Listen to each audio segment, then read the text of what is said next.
Hello students, myself Manju Mawani. I welcome you in BA Part 2nd English Literature class.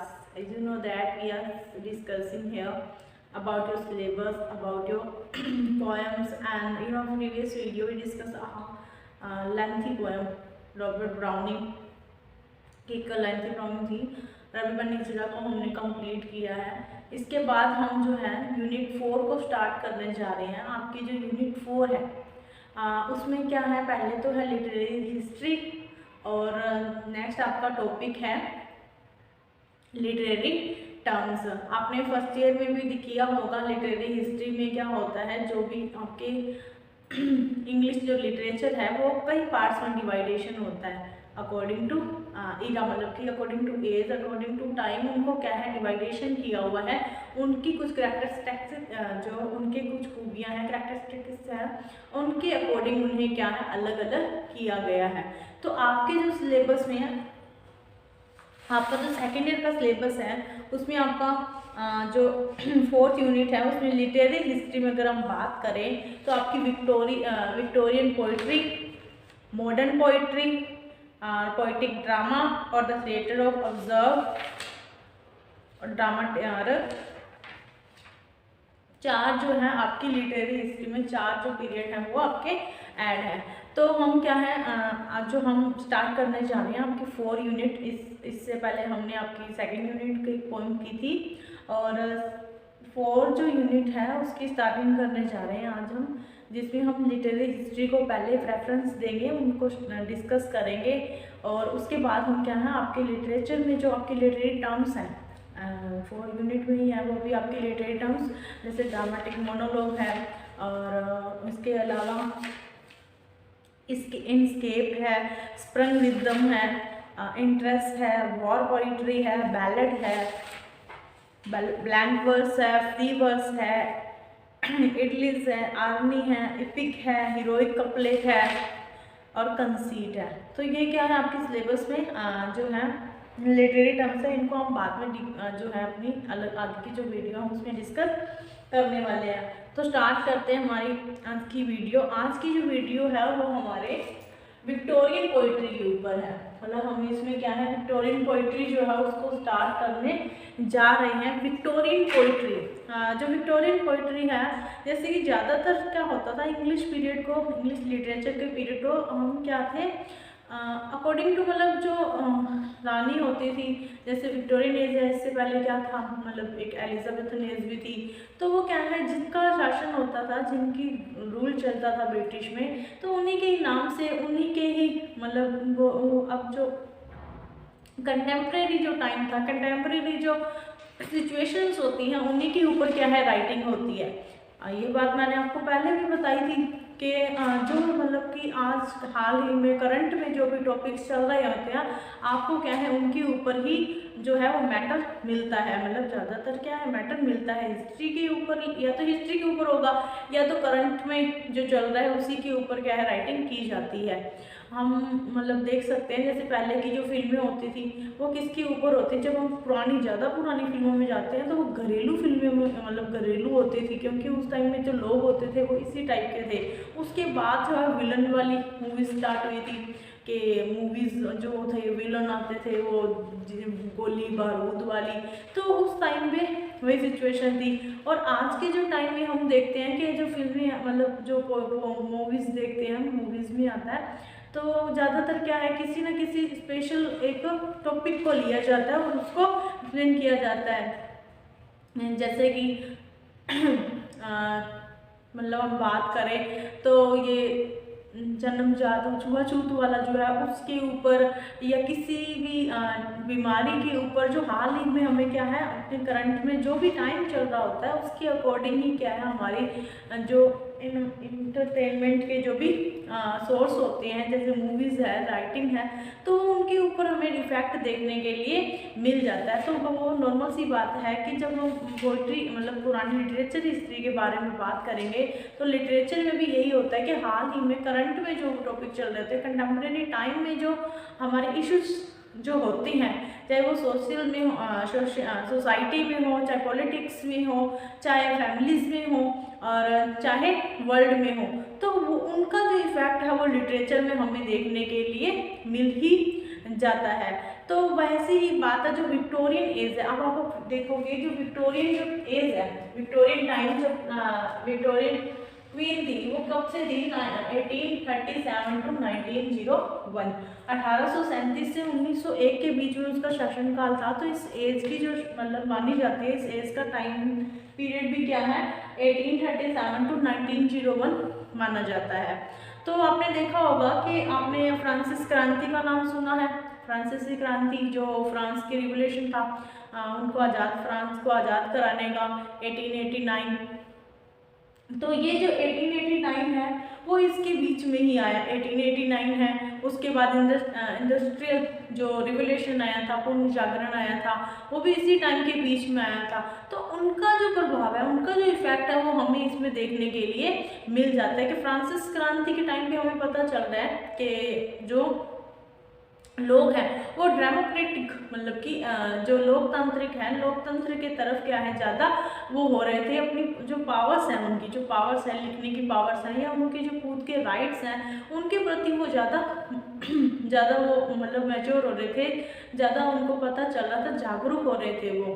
तो इसी के ऊपर क्या है, इस हम देखेंगे कि जो विक्टोरियन पोइट्री है वो भी क्या है, उनके ऊपर जो है पूरा प्रभाव पड़ा था इन जो रिवोल्यूशन का था या जो भी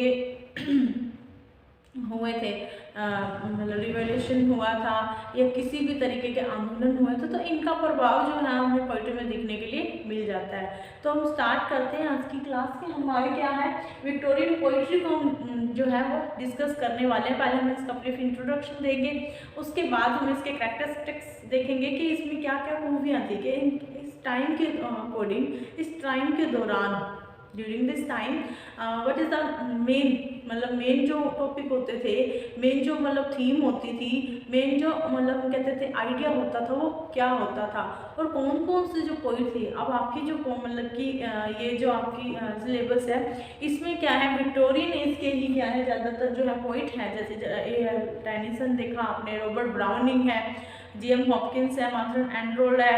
तो ये सब क्या है आपके इन्हीं की आपके जो है राइटिंग्स आपके सिलेबस में है।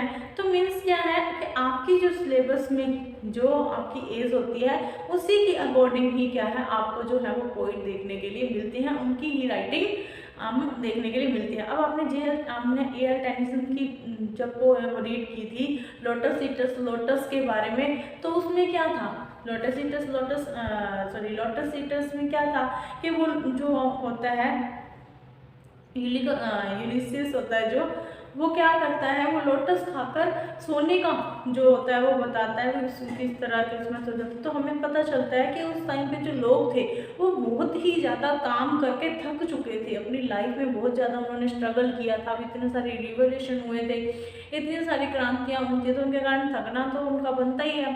तो क्या है, थक गए थे, उसके बाद उन्हें क्या है आराम की ज़रूरत की जो महसूस होने लगी। तो वही है कि जो करंट में जो टाइम चल रहा था, करंट में जो टॉपिक चल रहे थे उनके ऊपर उनके ऊपर ही क्या है हमें देखने के लिए मिल जाता है। ठीक है, उसके बाद साइंटिफिक जो है सेशन, उसका भी इसके ऊपर पूरा इफेक्ट पड़ा था। जो लोग थे वो जागरूक हो रहे थे, वो लोग हैं जो उनकी पुरानी जो भी थिंकिंग थी वो चेंज हो रही थी। वो क्या है, पूर्ण जागरण का अर्थ ही यही है, पूर्ण जागरण मतलब दोबारा से जागना, कि वो अपनी पुरानी बातों से क्या है जागकर आगे बढ़ रहे थे।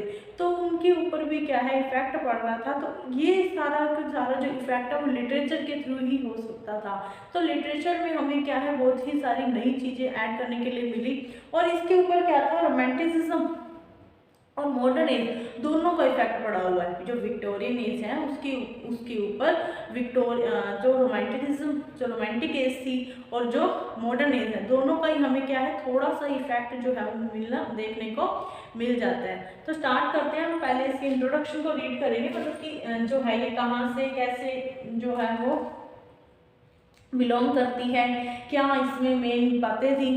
तो स्टार्ट करते हैं हमारी वीडियो। फर्स्ट ऑफ ऑल आप एक स्क्रीनशॉट लें, उसके बाद हम स्टार्ट करते हैं, क्योंकि उसके बाद क्या है कुछ लाइंस अंडरलाइन कुछ हो जाता है, फिर आपको राइट करने में दिक्कत होती है। Then take a screenshot, then we will start our class.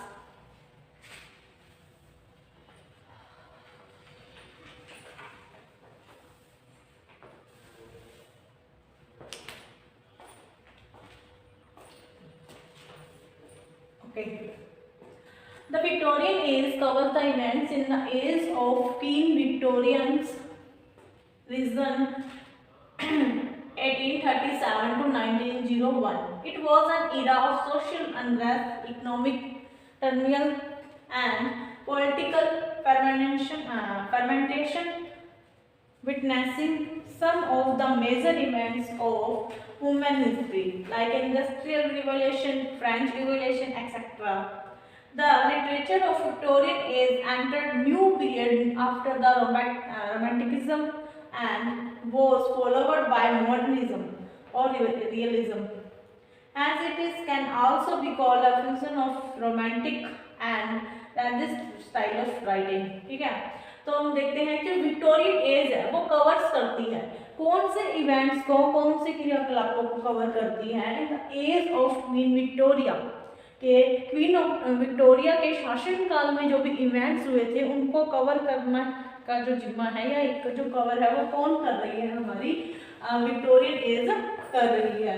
It was an era of social unrest. तो जो इसका आपको क्या है मेन जो बातें हैं आपको इनकी टाइम पीरियड जरूर याद रखना है कि विक्टोरियन जो पोइट्री है, विक्टोरियन जो एज है उसका जो टाइम पीरियड है वो कब से कब तक माना जाता है, 1837 टू 1901 माना जाता है। और उसके बाद ये कौन सी क्वीन के टाइम का है, तो ये विक्टोरियन जो क्वीन थी, विक्टोरियन क्वीन, उनके ही टाइम का जो है ये पोइट्री जो है वो है। It was an era of social unrest, economic turmoil and political fermentation, witnessing some of the major events of human history like Industrial Revolution, French Revolution, etc. ये जो इरा थी, ये जो एज थी, ये जो टाइम था वो सोशल अनरेस्ट का टाइम था।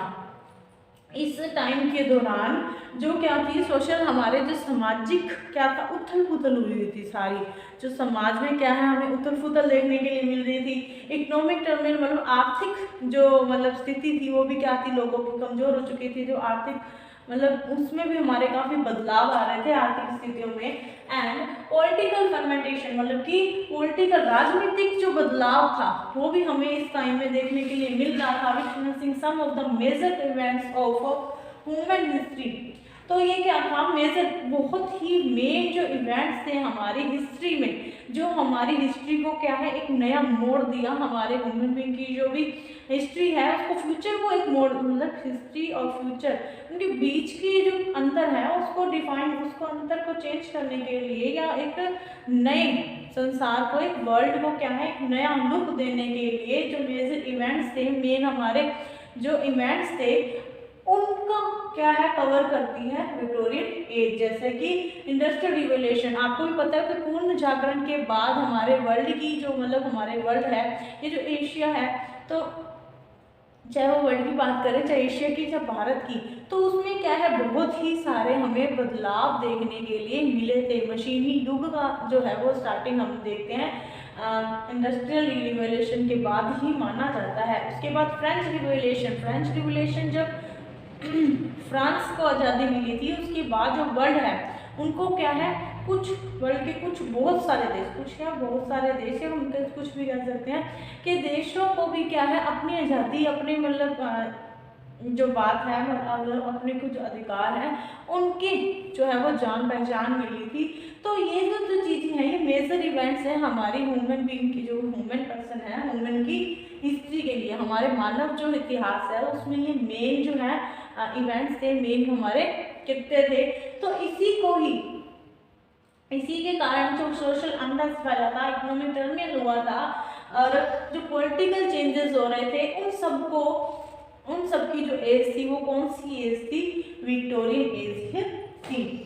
In the literature of Victorian age entered new period after the romanticism and was followed by modernism और realism। जो लिटरेचर है इसका लिटरेचर विक्टोरियन एज का जो लिटरेचर है उसने विक्टोरियन एज है जो उसने एंटर किया था नए पीरियड में। कब किया था, आफ्टर द रोमांटिसिज्म जब मतलब खत्म होने वाला था या खत्म हो रहा था, तब क्या है एंटरिंग हुई थी विक्टोरियन जो एज थी। विक्टोरियन एज कब आया था? रोमांटिक एज के बाद। And followed by modernism and realism, और इसने किसे फॉलो किया था? मतलब कि मैंने कहा था ना, स्टार्टिंग में कहा था कि इसके ऊपर रोमांटिकिज्म और मॉडर्न जो एज है उनके दोनों का प्रभाव पड़ता है। तो मॉडर्निज्म और रियलिज्म को उन्होंने फॉलो किया था कि जब यथार्थवादी मतलब सत्य जो बातें होती थी उन्हीं के ऊपर ही। पहले क्या था, रोमांटिकिज्म में क्या होता था, इमेजिनरी ज़्यादा होती थी, ठीक है। लेकिन जो रियलिज्म था उसमें क्या था, जो भौतिक चीज़ें होती थी, जो रियल में चीज़ें हैं उनके ऊपर ज़्यादा दबाव दिया जाता था, ज़्यादा उनके ऊपर ध्यान दिया जाता था। तो ये जो एज है, विक्टोरियन एज है, उसमें भी क्या है, मॉडर्निज्म और रियलिज्म मतलब कि यथार्थवादी जो सोचधारा है उसका विकास कब हुआ था? विक्टोरियन एज में स्टार्ट हो गया था। Hence it is can also be fusion of romantic and this style of writing। तो इसको क्या मान सकते हैं? फ्यूजन, इसका फ्यूचर मान सकते हैं रोमांटिक एज का और रेडिश स्टाइल ऑफ राइटिंग, और एक बहुत ही राइटिंग का एक बहुत ही अच्छा स्टाइल हम इसे माना जा सकता है। किसको माना जा सकता है? विक्टोरियन एज को माना जा सकता है। तो आगे देखते हैं हम, तो आगे बात करते हैं। पहले इसका भी आप स्क्रीनशॉट लें, उसके बाद हम देखते हैं आगे क्या है।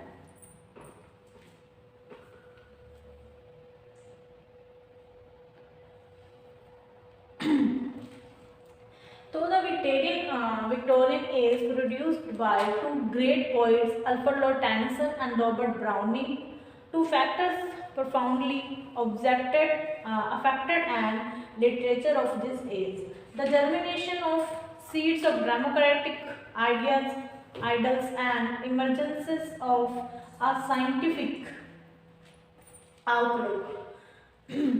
The scientific outlook changed the mental made up of people of this age, and it became trendy to show a spirit of inquisitiveness and to express doubts. There was a rise in conflict between religion and science and between blind faith and the spirit of inquiry।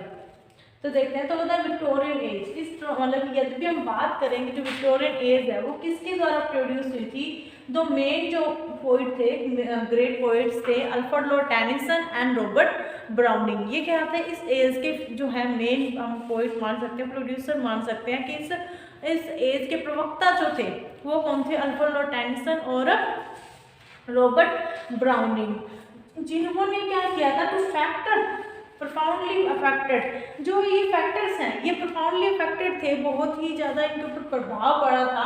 And literature of this age, तो ये क्या थे? दोनों जो literature है इस as का वो बहुत ही ज़्यादा इनके जो प्रोड्यूसिंग से बहुत ही ज़्यादा इफेक्टेड हुआ था।